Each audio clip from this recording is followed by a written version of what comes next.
Yung kaya niyang gawin lahat pero walang specific na skill na sa kanya mo lang makikita. Basta abot ko yung talinhaga niya eh. Kuha ko yun eh. Sobrang nabibilib ako sa kanya. Unang beses ko pa lang siya napanood sa Davao. Magkalaban kami ngayon tapos nakapag-explore din ako ng bagong style. Good luck mamaya. Sana maganda gagawin mo kasi sa tingin ko maganda yung gagawin ko. Ako si Poison 13 at abangan nyo to dahil laliman to.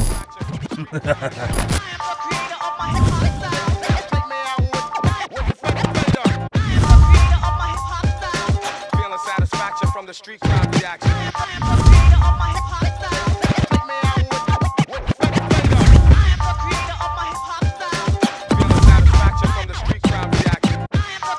Flip Top Ahon 13, Day 1, dito pa rin, Flip Top Warehouse, San Juan City. Flip Top magigay para sa parating natin laban at para sa sarili nyo. Shoutout sa lahat mga nandito pa rin. Kahit medyo naubusan ng pagkain at kung ano pa at mainit pa. Shoutout sa lahat ng supportang tunay online din. At syempre sa lahat ng MCs na buo-buo na liga. Sa kanan ko, Cagayan de Oro City represent. Para sa inyo, mag-iay tayo lahat para kay Zen Loop. Takas lang sa kawalan, ganito ang paglago. Mga bagay ay nawala ng forma at anyo. At sa kaliwa naman, Mariveles, Bataan at Cavite represent. Para sa inyo, mag-iay tayo lahat para kay Poison 13. Ako sa'yo na hindi ka niloloko, mamatay man ako ngayon dito. Shoutout kay Food Chief, like nyo yung page niya, Bukayong Nyog, Rains Clown and Magician, Nisco PH, Ryan at Maris Robas, Plus One, Boss Kaloy, Hype Beat, Black Manila, Crown Manila, Welling Dogs, saka sa anak ko, I love you Yanin. Best friend mo. Nanalo ng coin toss si Poison 13, piliin niya mauna, Zen Luke. Pakinggan natin, tig-2 minuto dapat. Ahon 13, Zen Luke. Galit sa akin si Enigma. Habang tumatagal, mas nahahalata ko na. Porkit mahilig ako sa kabute, binigyan niya ako ng MC na may tae ng baka sa mukha. Tinitira ni Enigma Cebu Pacific. Ngayon sa akin ay mas klaro. Palpak ang serbisyo niyo, may nakalusot na bomba sa eroplano. Isang taong puro paawa kontra sa pawang narsisismo. MC na puro gimmick kontra sa purong lirisismo. Disiplinado, may prinsipyo. Tapos sa akin kasasabay, mahihirapan kang makipaglamano sa taong may bakal na kamay. Pinalaki ka ng iyong inang at pinagkaitan ka ng tatay. Impluwensyado ng hamog ang iyong pagkabata. Sa kalsada ka nasanay. Dahil sa usok ng bato, sa realidad ka naging mulat. Nabalot ng kasalanan itong sinilang na hubad. Hoy, dilata! Tirik na sa kapasidad mo siguro. Kung nasanay ka sa tinapa, di mo kakayanin ang isdang oro. Mistulang pagpapatiwakal, ang pagyabang niya ng kusa. Itong tao na nagbigti, ang mga paa wala na sa lupa. Ang panlabas ay wag husgahan. Aral mula pa pagkabata. Pero minsan dapat ka ring magayos para magmukha kang kaaya-aya. Sa mata ng Diyos, lahat tayo ay mga gwapo at mga gwapa. Kaso sa mata ng Diyos, isa kang tumubo na katarata. Magbago man ang panahon, huwad mananatili kang maalak. Oo, pumuti man ang uwak, ay maitim pa rin ang balak. Kung hiling makipagkumpetensya sa mga linya, wag na po.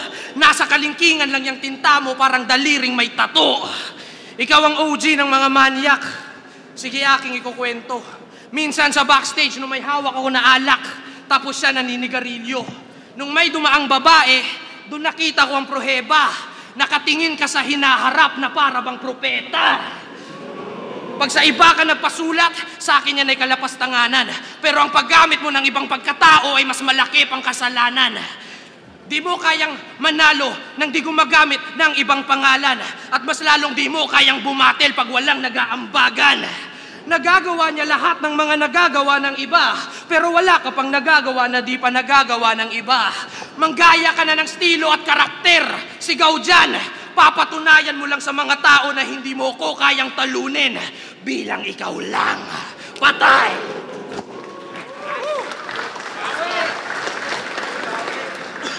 Estilo niya, mga salawikain, kasabihan at mga kwentong alamat. Kung umasta, kala mo siya nakaimbento ng aklat. May dilubyo, maligno, elementong katapat. kahit di niya na-inkwentro, na-ikwento niya lahat. Pwes, dilubyo kong ihahatid ay siya na ring manunundo, habang hiniheli ng demonyo ang damuhong to. Paralisado at sa panaginip may nagmumulto, bangungutang yung nahukay sa lalim ng pagtulog mo. Kaya pinasok ko ang utak mong puno ng talinhaga, nakakabuti subalit di nakakabuting halimbawa. Ako'y nalunod lang sa lalim, bakit pa ako tumuloy? Puro putik ang laman dahil sa daming kumunoy. Kung ikaw si Mario Hoy, ako maglilimita, dahil kahit may kabuti, tsak naman liliit ka. Gumagrabe daw yung sulat na kakailang bara, pag nakakain ng hiwagang nang gagaling lang sa tae ng baka. Sagrado man ng pananaw, baliwala rin sa huli, kung panlinis ng kaisipan mo'y nanggagaling sa dumi. Hindi, kung panlinis ng kaisipan mo'y nanggagaling sa dumi, isa kang weirdong di akma ang kasuot at abubot. Bulaklak na namukadkad ngunit tuyot ang talulot. Hindi lahat ng kabuti ay may hiwaga na dulot. Malas mo sa dahilang may laso ng iyong napulot.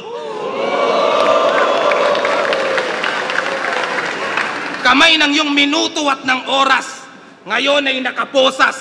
Sabay silang umikot, maghanda ka ng matodas. Dalawang kamay saan tututok, mas lilinaw pag kinlaro. Pagtapat sa 4:20, tsak sabog ka antimano. Naghamon ng palaliman, pues mananagot yung peste. Kung mag-aamok at sasagot, masasapok yan siyempre. Bumangga siya sa pag-aakalang aarok ang leche, kamay ng orasan mo'y hindi aabot ng 13.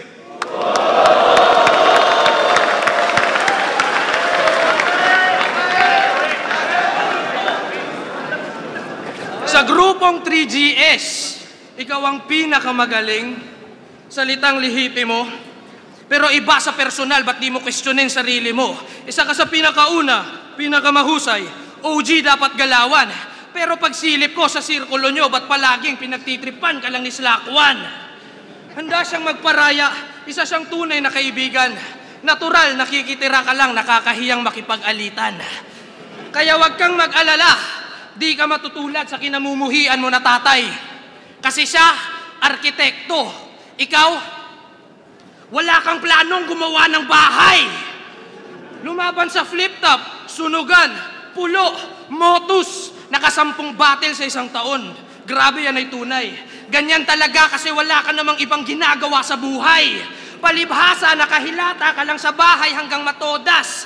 Daig mo patindero ng relo sa sobrang dami mong oras. Palaging nasa isa buhay. Mahina ka, yan ay dehins. Pero hanggang una at ikalawang hakbang lang, pumupurol ka pagdating sa semis. Magaling lang sa umpisa ang kalidad ni si Raulo. Bayonetang sira, nawawala talim sa dulo. Tas sasabihin may depresyon, mas mukha kang kupal mula ngayon hanggang bukas. Hipokrito, malamang kauri mo si Judas. Alam ko, ba't ka nandito, di ka na makakalusot kay Lucas. Mga kagaya mo na lason ay nagpapanggap na lunas. Piliin man maging salbahe o magmakaawa ka loko, pero itim man o puti ang tupa, parehas lang nilalapan ng lobo. Ang seryoso ay patas lang sa komedyante, alam mo, at dahil patag ang entablado, magpapantay ang paa mo. Nakatatlong ipi na ako kumpara sa'yo. Kawawa kami, amigo. Kakantsawan ko ang iyong bunga kahit ang pagtatanim ay di biro. Di tayo magkaantas, ikay mababa, imposible. Parang baril sa eroplano, nasa taas aking kalibre. Ayaw niya sa dalaga, yun ay nakakabalisa. Mas gusto niya sa single mom, yung may kasama ng isa. Pero di ba nakikitira ka lang ng bahay? Yun ang naisip ko, malala. Di mo nga kayang buhayin ang sarili mo, ibang tao pa kaya. Sa'yo na ang crowd. Sa'yo na ang crowd, alam na natin yan mas klaro. Mananalo ako kung ang hurado hindi babase sa reaksyon ng tao. Mas marami pa akong aral na natutunan sa'yo dito, walang hinto. Ikaw nga yung pirata, pero ako yung nakahanap ng ginto. Mawawala, mananamlay, mahihiya din na pareha. Di ka nagaganahan pang lumaban, tipang wasak ng karera. Sasabihan ko si Enigma, natanggalin ka na pagtapos ng ahon. Tandaan mo ako'y buntot ng alakdan, papatalsikin ko lang tong lason. Patay!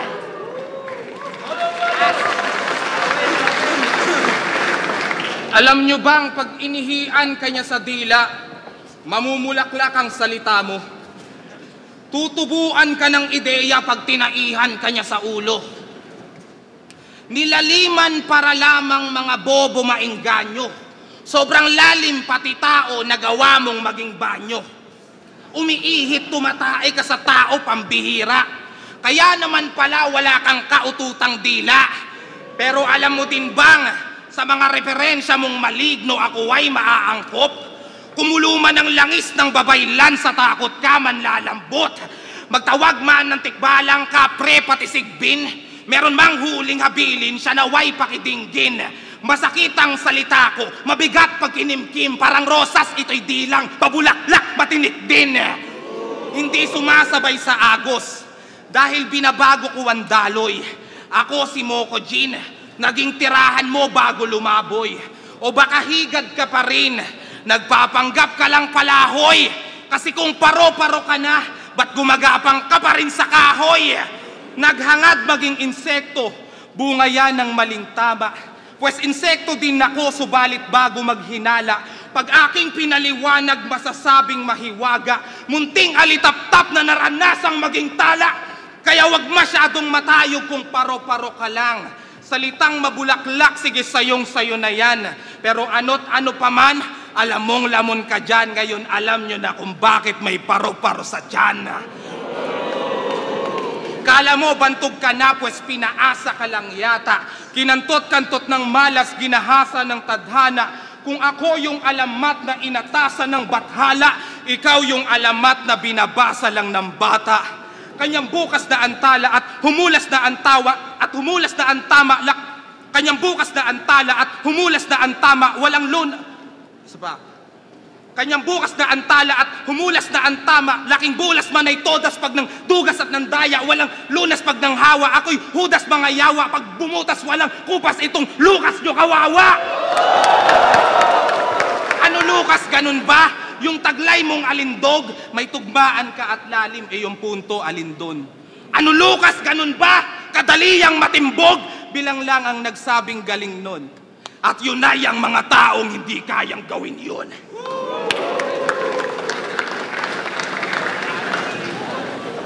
Ito simpleng tanong lang. Sa kuryosidad ko nasilip. Ilang beses mo lang ba sa buhay mo nagamit ang iyong isip? Imbalido na yata ang utak at talino ni Ponggok. Parang namatay na bulkan, hindi na aktibo ang tuktok. Pinersonal ni Akata, tinodas ni Zaki yan ang storya.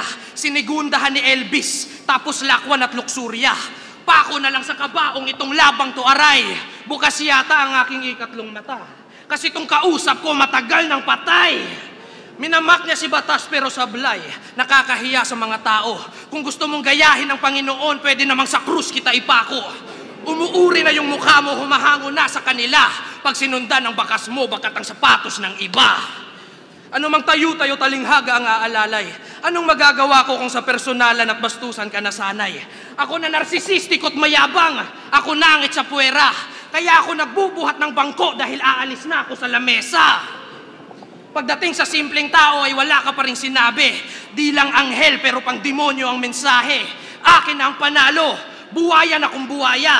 Di ako nakikinig kay Moira, di ako marunong magpaubaya.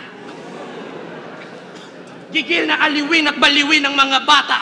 Iniwan at nilisan ng piging ng mga tala. Pikit mataimtim at salingin ng pagpapala. Titigan ng pag-asa, ba't sinilaban na ata ng hinirang na makata? Ba't sinilaban na ata ng hinirang na makata? Isip ay malaya, itim at madilim mga bituin at may sinilang na bathala. Dinggin katahimikan na gambala, ang libingan ng binhi at alaala. Pilit na pagdilig ang paghiling ay naantala. Bigti ka kadabara, pag-igihan ng talata. Bibig walang bahala, dinggin man at hingin walang diin, pagkat hindi na mapigilan ng tadhana. Ganon yun. Tumatawa daw ako mag-isa. Pagkausap ko ang sarili ko. Paanong hindi ako tatawa? Pumasok ka sa isip ko. Ano ang nais mong tunog? Dapat ka magnilay ng husto. Anong silbi ng boses mo dito sa maingay na mundo? Sa laban mo kay Akata, tinira mo mga gumagamit ng damo. Pero sa itsura mong ganyan, mas mukha kang tulak ng ano. Sana ma-set up ka ng pulis, pagbintangan hanggang mahuli. Tapos pag nakakulong ka na, doon lang kami maniniwala na ikaw ang susunod na luni. Maligayang pagdating sa hinaharap. Sa paglalakbay mo mula kahapon, ako ang hindi mo maganda na araw, di ka nagaganahan pang bumangon. Napaagang yung pagre-retiro, di ka naaabot sa paglaon. Ako ang lasinggero, ikaw ang alak. Tumba sa akin tong lason. Patay!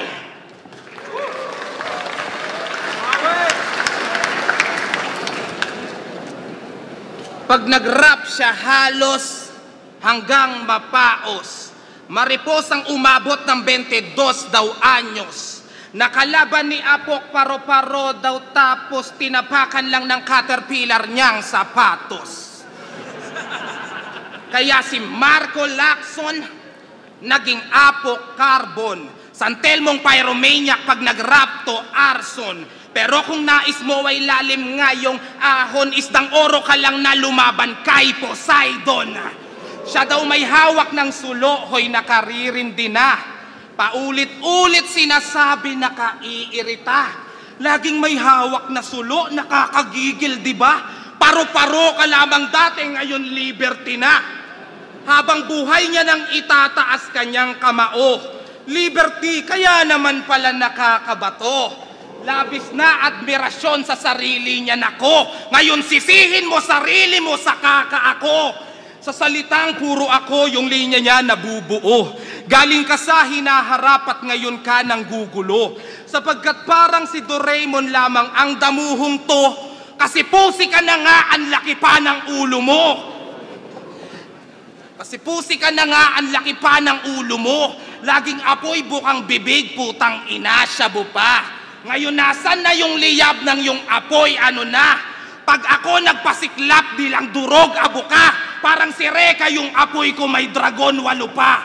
Kaya dadala kang dugo ng tulad mong lunatiko. Magiging pula ang buwan, ito'y lalo na sa sangre mo. Binubuhos mo ang lahat, maging malawak lang ang baso. Talaga ba? May eksplanasyon ba yan ng agham? Pag ako nagbuhos ng lahat, puta, aapaw ang dam. Yung lason ko mahina lang, parang kagat ng langgam. Pero ngayong patay ka na, yun ay hindi naramdam.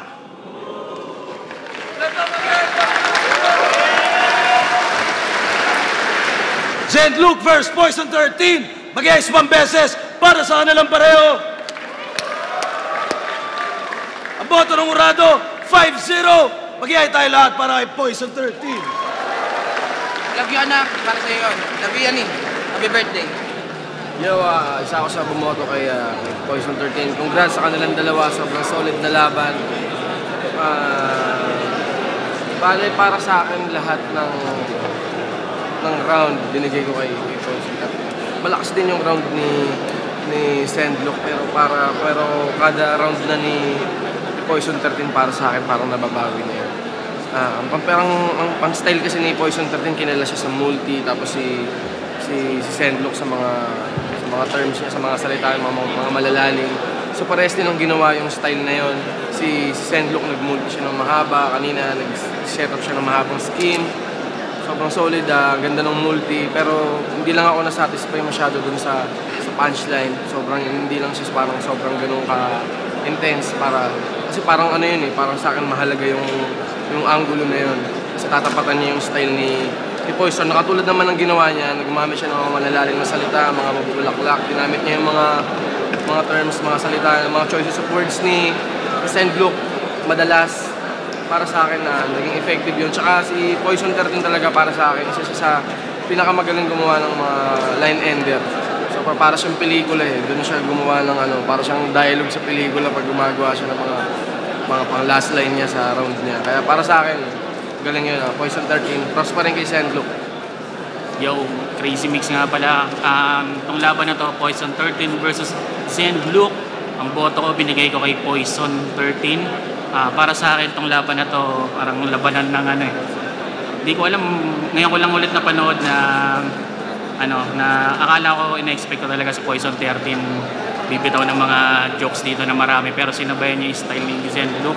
Labanan sila ng bara sa bara, pero round 1 binigay ko kay Poison 13 kasi mas effective yung mga punchline niya, tsaka mas maraming tumatak na punchline sa round 1. Round 2, Poison 13 pa rin, ganun pa rin, mas effective pa rin yung mga punchline na binitawan niya. Pero props pa rin, ang galing din ng mga bitawan ni Zenlook. Round 3, yun, binigay ko kay Zenlook. Medyo nakulangan ako kay Poison 13 pagdating sa round 3, pero malakas pa rin siya. Pero hindi siya kagaya nung round 1, round 2 niya. Kaya ang boto ko, binigay ko kay Poison 13. Pero props sa inyong dalawa, lapit ng battle. Ayun, si Zenlook nagsimula siya ng passive lang, no? Pero sa tingin ko, mas maganda yung panimula ni Poison doon. So round 1, Poison 13. Round 2, Poison din. Meron sila tong palitan ng scheme nila. Pero sa tingin ko, mas binoto ko yung mga sulat ni Poison kasi yung difficulty level nun sa tingin ko mas mahirap. No? And then round 3, binigay ko kay Zenlook. Mas maganda yung pinakita ni Zenlook, pataas si Zenlook.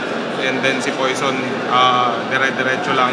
Pero overall, sa scoreboard ko, Poison 13. Okay, Zenlook 8, 9, 10. Poison 13, 10, 10, 9.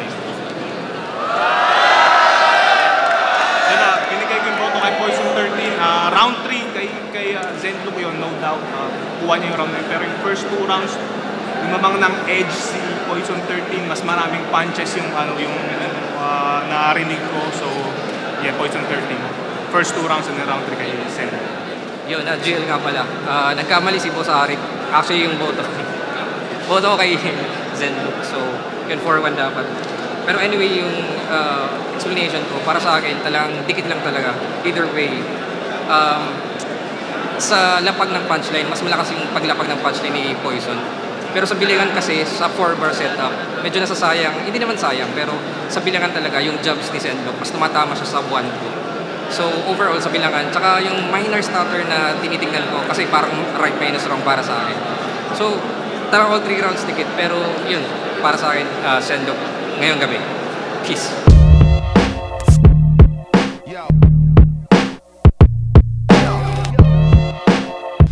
Sa tingin ko pukpukan naman, kahit talo ako, sa tingin ko nakapagbigay naman ako ng magandang laban. Sa tingin ko overall, maganda naman panoorin yun. So yun. Tas sasabihin may depresyon, mas mukha kang kupal mula ngayon hanggang bukas. Hipokrito, malamang kauri mo si Judas. Alam ko, ba't ka nandito, di ka na makakalusot kay Lucas. Mga kagaya mo na lason ay nagpapanggap na lunas. Para sa akin, sobrang solid nun. Naranasan kong lumaban sa left field. Ganun pala yung pakiramdam nun. Hindi kagaya ng mga nakaraang laban ko na kailangan mo magpatawa, kailangan mong manira, kailangan mong mamersonal. Hindi ganun, iba. Parang mas na-enjoy ko to kasi parang lirikalan lang. Batuhan lang ng bara na hindi naman ganun kasakit pero alam mo yun, tumatagos. Naghamon ng palaliman pues mananagot yung peste. Kung mag-aamok at sasagot, masasabok yan siyempre. Bumangga siya sa pag-aakalang aarok ang leche. Kamay ng orasan mo'y hindi aabot ng 13. May mga ginagawa kami ngayon. Maglalabas kami ng kanta. Tatry din namin mag-vlog ulit. Sa mga nanonood sa akin, ayun, salamat pa rin. Tsaka magpapatuloy pa rin tayo. Yun lang. Yan, maraming salamat palagi. Yung enerhiya na binibigay nyo sa amin, yun yung nagtutulak para mas ganahan pa kami. Minsan kasi nakakawalang gana na parang mas marami yung ayaw Pero dahil meron pa rin may gusto, nagpapatuloy pa rin kami. Maraming salamat sa inyo.